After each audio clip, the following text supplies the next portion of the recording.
Well, Jesus came and eliminated all of that and made a way for us individually to have intercession with the Father, and that he lives in us now, and we are the temples. So we don't need buildings. So fast forward to the book of Acts, and you can read in the first 4 chapters especially, that they met in houses, and that there were no needy people among them. Somebody who had a field or land, they would sell it and take and put the money at the feet of the apostles, who were the church leaders, even though there wasn't a church building, and they would distribute it to anybody who had need. And it says in the 4th chapter, there was not a needy one among them. Now, I would challenge you to go into any church in America. I don't know about the rest of the world. I suspect it's the same everywhere. Any church calling themselves a Christian church, you could go in there, and there would be needy people. Their needs were not being met by the church or by anybody in the church.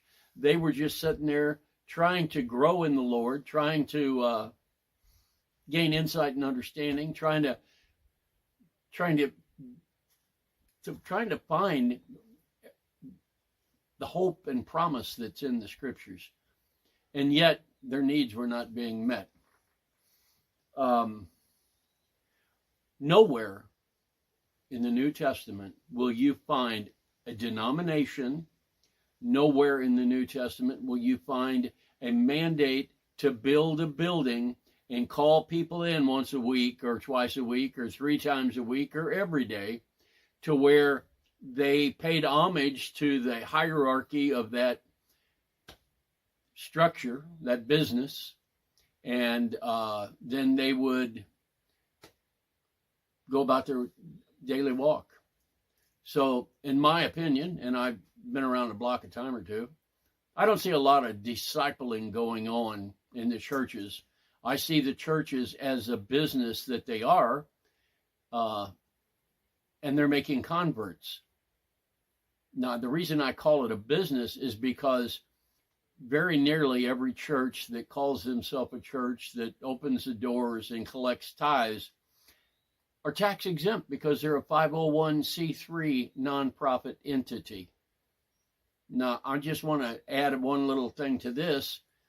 The Pharisees came to Jesus and said, "Is it right that we should pay taxes to Caesar?" And Jesus said, "Well, show me the coin you're supposed to use to pay taxes." And they said, "Well, here's a coin." And they gave him a denarius, which was a Roman coin. By the way, it was a debauched Roman coin. It wasn't silver. It was a silver-plated copper coin. Most of them were. And Jesus said, "Render unto Caesar that which is Caesar, and render unto God that which is God." Well, I just did a video about the silver and the gold, and that silver is actual money that God called money, not a copper coin that was plated.